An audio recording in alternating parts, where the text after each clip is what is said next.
Why Invincible versus Ben 10 isn't even close. I'm real curious about this one, guys. I'm wondering what version of Ben 10 they're using, and also, having seen these kind of videos before, I feel like it's going to just boil down to Ultimate or Alien X, basically, but I'm not really sure, so let's check this out. Invincible versus Ben 10. Right. Two teen heroes with the powers of a god.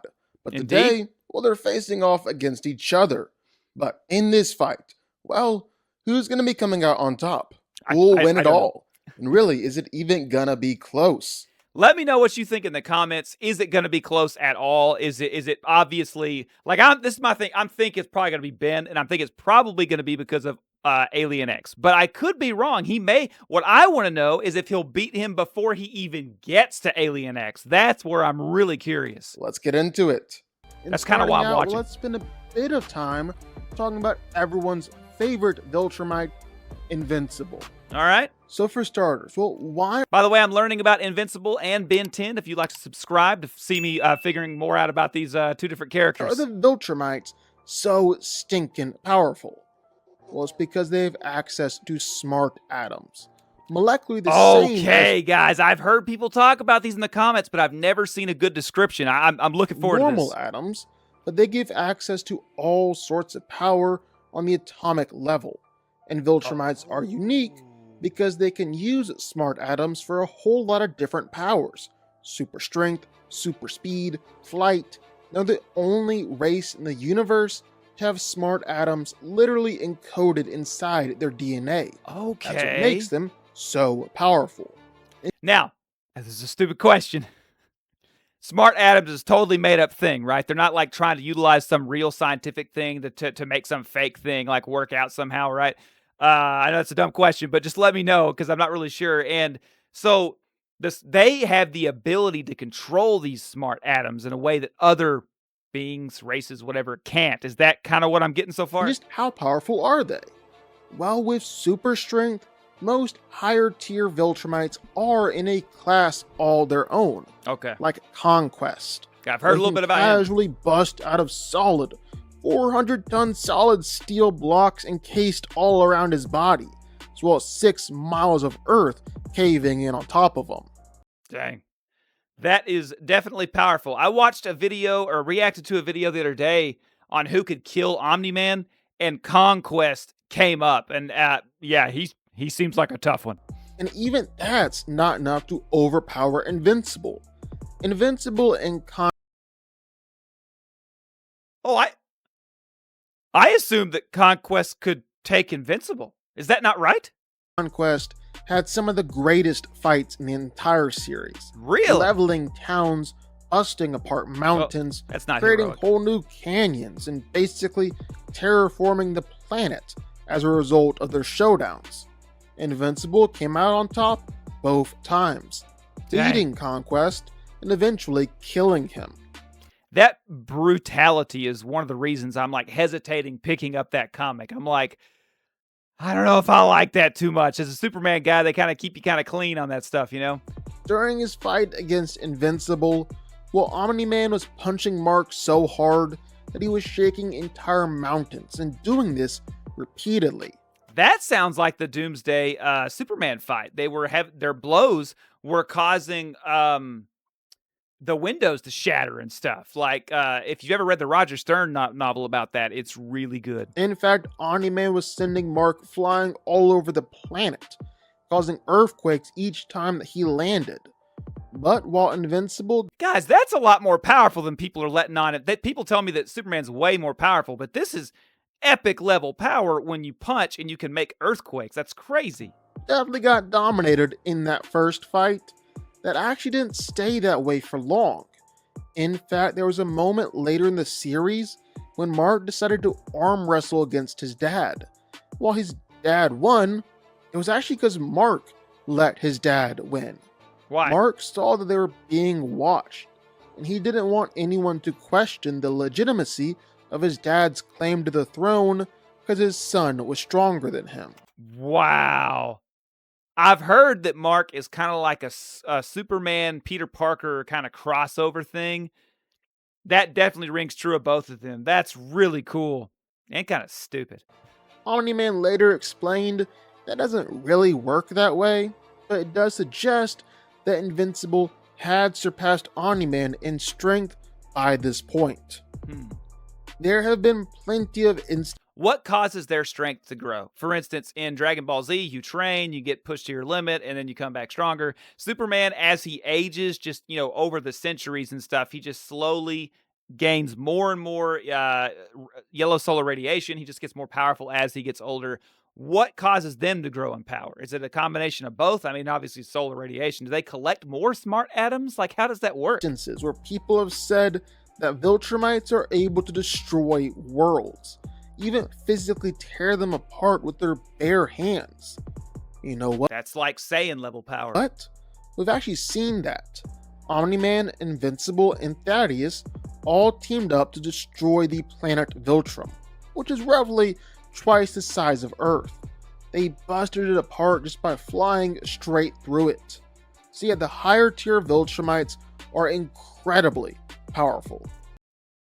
Is power level inconsistency is an issue on that in that franchise as well? Because I hate that kind of stuff with Superman, and it seems like if you could go through a planet through its magma and blow something up like that, you are deity level power. You know what I'm saying? Like fighting other heroes shouldn't even be a problem. I saw Omni-Man struggling to fight the Guardians, and I don't think the Guardians were strong enough to. I don't know much about them, but I don't think they were strong enough to destroy a planet. You know what I'm saying? Like that's very inconsistent. And Invincible is basically the strongest and most powerful out of all of them. He got a few upgrades throughout the series. First off, when he actually started working out, that began to increase his strength. Then after his first fight with Thrag, when Thrag nearly killed him, well, Adam Eve rebuilt his body back and stronger than ever, to the point where now Invincible. Okay, guys, Adam Eve seems like the one with the true power. I am going to check out a video on Adam Eve. I'm going to learn about her. Let me know in the comments if you would like me to learn about her. I want to, because I was totally confused by who she was at first. I thought it was two people. I thought it was Adam and Eve, but it's not. He actually challenged Thrag straight up. He could throw 100,000-ton spaceships into lower orbit, God. decapitate some of Thrag's kids, Ugh. or kill them with just one or two hits. They were literally splattering against him and killing themselves just by trying to hurt him. And at the end of this that's too much for me, guys. I don't want to see that. Series, he didn't just beat Thrag in a fight, but he also beat Alan the Alien in just a few hits, who's just as powerful as the strongest Viltrumites out there. One time in a crossover event that is canon, Invincible managed to push a moon out of its orbit and send it hurtling into the surface of Mars. Yeah, no doubt about it, Mark ends up being the strongest hero in Invincible. It's also insanely tough. Like, really tough.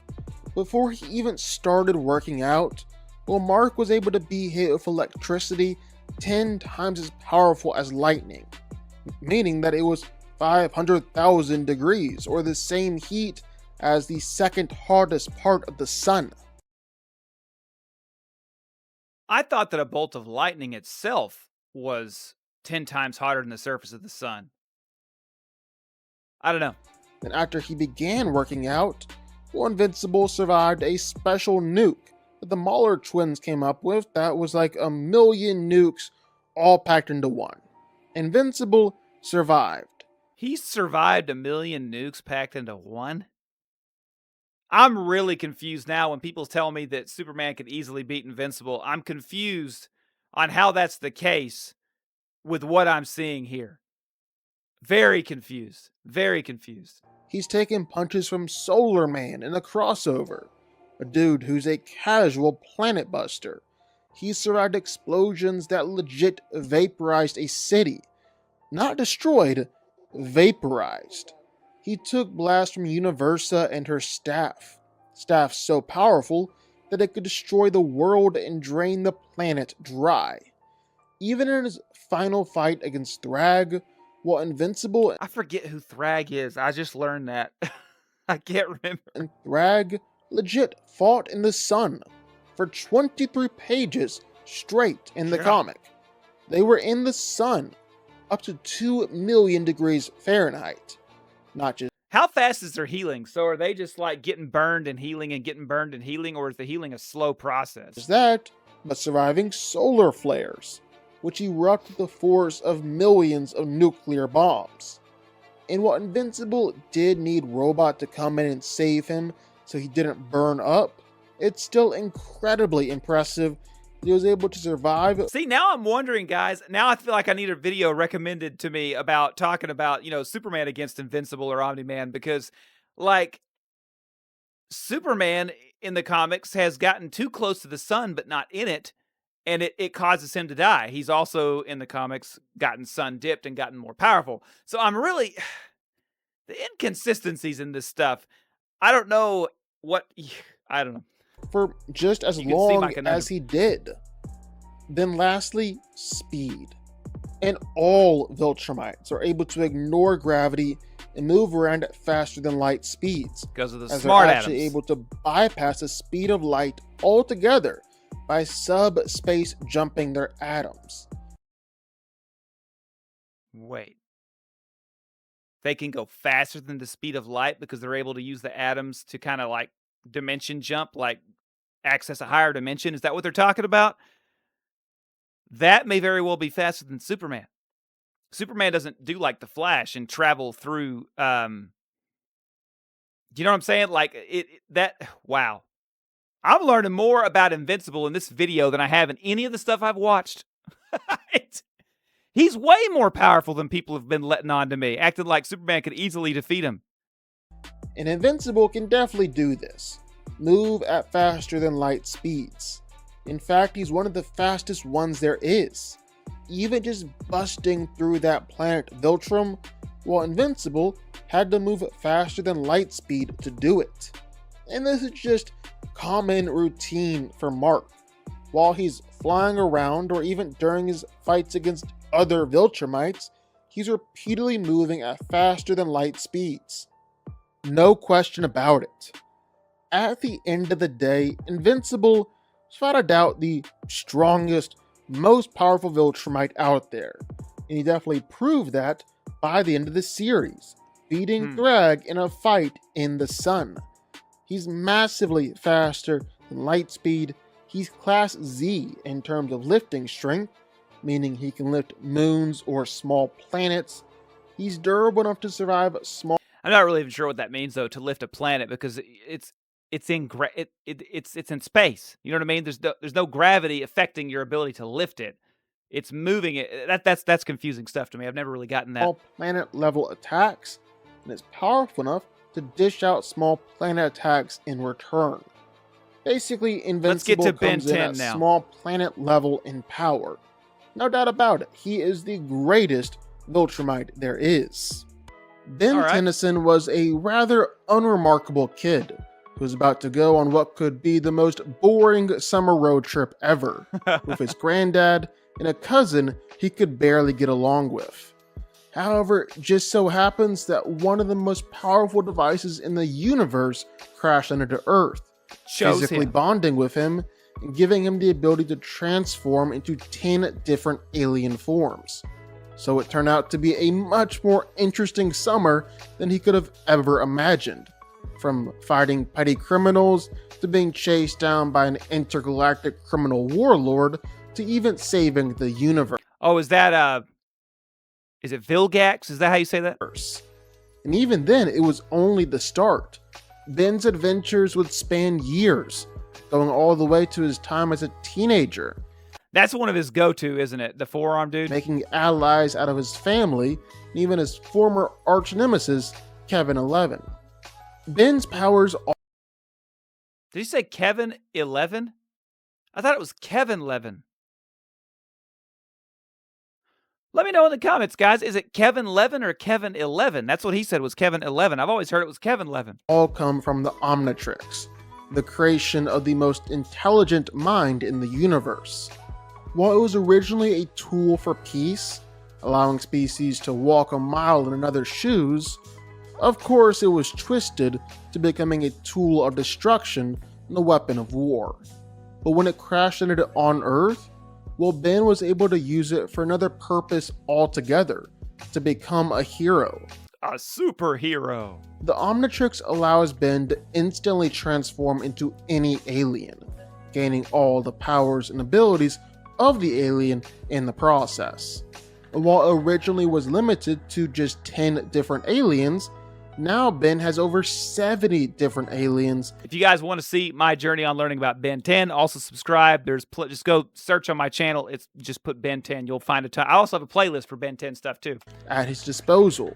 Although technically in canon, he actually has over 1 million different aliens. Just that we've only ever really seen 70 of them. Yeah. Whenever Ben has master control over the Omnitrix, well, he can instantly switch into any alien that he wants at any time. He no longer has a time limit that he has to abide by. And the Omnitrix is so overpowered that if Ben is ever in life-threatening danger from an attack... This is what you guys have told me. The Omnitrix will take care of that for him, transform for him and well, stuff. The Omnitrix will instantly transform him into any alien that would allow him to survive that attack. Now, Ben has quite a diverse set of aliens, so I think the easiest way to talk about it would be more in general terms. Super strength, super speed, flight, energy projection, and then how Ben is able to use each of his aliens for that. These are all different. Yeah, aliens can do the different things, though, so he has to transform to do one to the next. Is that kind of right? But then again, I'm talking like, are we including Alien X in this? Like with super strength. Well, he's got aliens like Way Big or Ultraman or Humongosaur. Godzilla. Or even Ultimate Way Big or Ultimate Humongosaur. Ultimate Ultraman and Ultimate Godzilla. Humongosaur is able to casually knock over buildings. He could probably level whole towns. And even then can easily throw things into outer space. And Ultimate Humongosaur is so much more powerful that he can easily fodderize normal Humongosaurs. I don't even know what that means. And Way Big is just, well, big. Way big. And he's so powerful that, again, he can casually throw things into outer space, no problem. Casually? And generally, it's just able to easily pick up and mess up anyone in his path. And Ultimate Way Big, well, he can fight against straight planet-destroying level villains and throw them around. Jeez. Sure, a lot of Ben's aliens have some level of super strength. There are even other big bruisers that he'll rely on. I'm looking at Forearms, Diamond Head, guys like that.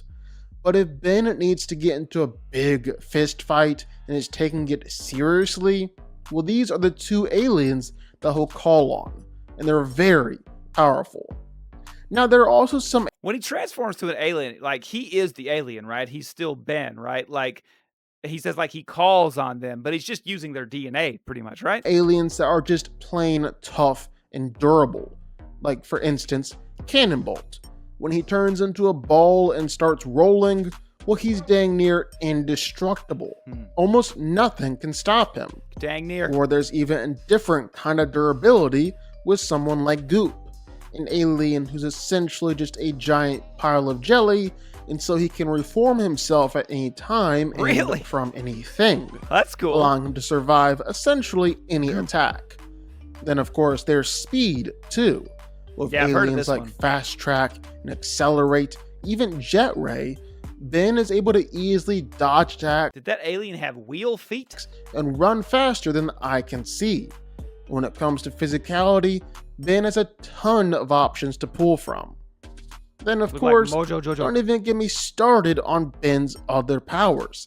He's got electrokinesis, telepathy, telekinesis, gyrokinesis, radiokinesis, and atomic manipulation, energy absorption and manipulation, the ability to create constructs. But he doesn't have them all at once. He has to turn to that specific alien to get access to that, correct? And the force fields, time travel and time manipulation, gravity manipulation and magnetic manipulation, and technology manipulation, cosmic power generation, and he can actually literally turn your dreams into nightmares or even leave you in a fear-induced coma with just a glance.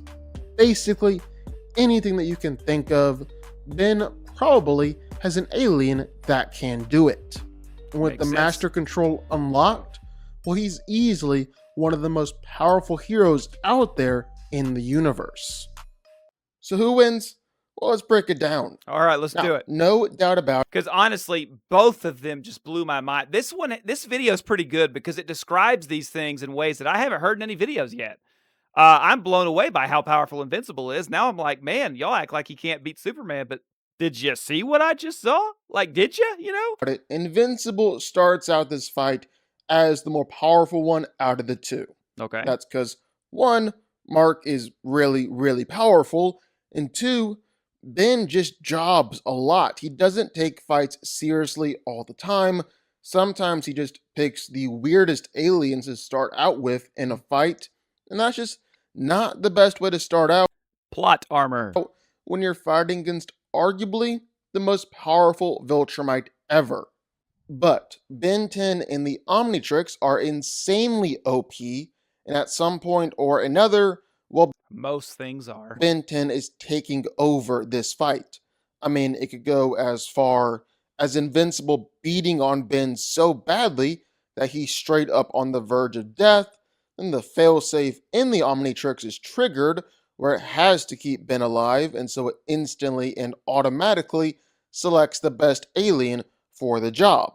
Got it. And surprisingly, that failsafe trigger even extends to a speed blitzed hand through the chest. The Omnitrix is really powerful, and it really doesn't want Ben to die. So it's going to do everything it can to prevent that from happening. It's even saved Ben from a Big Bang explosion. Seriously, Ben 10 survived the Big Bang. But that's just like an Ben 10 survived the Big Bang? Of course, I've heard it described as a small bang by scientists, so I don't know. Extreme situation. If Ben is taking the fight seriously, well, it really shouldn't get to that. Invincible is a physical powerhouse, but that's kind of all he is. Meanwhile, Ben is one of the most versatile heroes you're ever gonna see. And even in terms of physicality, well, he's got enough aliens with enough physical power to match up against Invincible. But he can't use them all at once. He only use one at a time. So he can. How fast does that transformation happen? I guess I would like to know. Is it just like boom, like in an instant? I mean, Ultimate Waybig is strong enough to casually fight against planet-destroying villains and even destroy planets himself. It'll be able to hold its own against Invincible in a fight.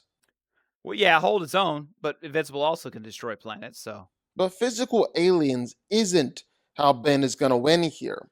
Like, Ben has aliens like Clockwork and Atomics.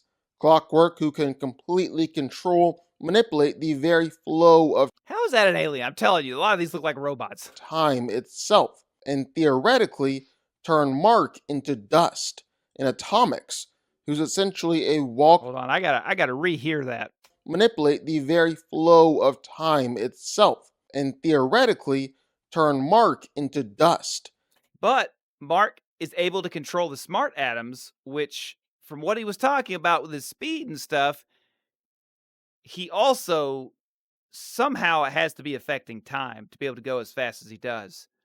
I don't know. Let me know what you think in the comments. I'm not sure if, because I don't know. And Atomics, who's essentially a walking nuclear reactor and is commonly known as Ben's second most powerful alien. Well, but they already said that Mark could take 1,000,000 nukes or something. I don't remember. And Mark didn't do too well fighting in the sun. Or well, you just bragged on him. There are other aliens like Feedback, who absorbed a Big Bang and didn't he just say that the solar flares, he took like 1,000,000 nukes or whatever whenever those were going off, and he was still fighting and stayed alive. Turned it into an energy blast that ended up scattering the guy hit across the timeline. Gravitack managed to trap a creature that can move at the speed of light and age thanks to dust in a gravity well that resulted in a black hole that destroyed the Earth. NRG is immune to physical damage, it's radioactive, and gets more powerful the more radiation he eats. Echo Echo is one of his most broken aliens in most fights because his sound waves pretty much scramble anyone's brains, which would be very, very effective against. Okay, I did just have my friend Matt tell me the other day that Invincible sound is one of the things that really does get them. Like, they have really, really strong hearing, and sound can really bring them down. Because I've asked y'all about, like, weaknesses, and y'all are like, the Scourge virus, but it sounds like sound is a pretty big weakness as well. I even depict Superman as getting hurt by sound sometimes. Against Invincible, as we've seen, he's not too great with sound waves. Then you can unleash Ultimate Echo Echo, it's all over. And another one of his most broken aliens, Pesky Dust. How can you take, hear me out, a million nuclear bombs or whatever that solar flare was that he was fighting in, right? While fighting somebody, but sound waves can destroy him. Now, I don't know if you've ever seen videos or been around a large explosion. I have been around large explosions, and I've seen videos of really, really, really big explosions, right? Like factories and stuff. And the first thing that happens is the people say they can't hear the sound, right? It affected them, right? So I would think a million nukes of a solar flare while you're fighting on the sun would be pretty loud. I would think that would have an effect on you. But, you know, you might argue that it's in space, but the sun does actually have atmosphere and gases to be able to make that sound travel. So, I don't know if I think that one would take him. Can lock you in your worst nightmare and go into said nightmare. That That's might. not even going into his useless aliens like Topic, who is so ugly that you pretty much objectively will go mad seeing him. And Pesky Dust and Topic are able to use their powers on celestial That's a bit silly. sapiens, the same aliens as Alien X. So these same powers should definitely work on Invincible as well. Now, Alien X is the one where I figure, yeah, that's probably, I mean, Alien X is powerful. The only issue is that deliberation part. You got to make sure everybody's on board. There's even the option for Ben to just scan Invincible with the Omnitrix, get access to Viltrumite DNA, then transform into an ultimate Viltrumite. So Mark just ends up fighting a more powerful version of himself. And then, of course, worst comes to worst, and he goes Alien X, who's literally just a god. He's able to survive universal destruction, then completely recreate the universe. Yeah, Ben 10 is unironically. Yeah, he could recreate the universe while Invincible's in it. Just start reworking it. In Invincible, there's not much he can do. You know, he's the matter that he's going to use to recreate it. A universal level hero. And for as powerful as Invincible is, well, he's not the most powerful alien that Ben 10 has ever fought. And if Ben is taking the fight seriously, he's definitely gonna take it. Ben 10 wins. That's what I figured, guys. Let me know in the comments if you agree with that, if you think that it's incorrect. I figured that Alien X pretty much would boil down to it. I was surprised, though, on both of these characters, how powerful they are. I'm wanting to look into something about Mark fighting Superman to see if it's closer than I realized. The way some of y'all talk in the comments, you act like Viltrumite is just way weaker than Kryptonians. Didn't really sound like it. So let me know, guys, what you think. Remember, like Superman, live humbly, do good.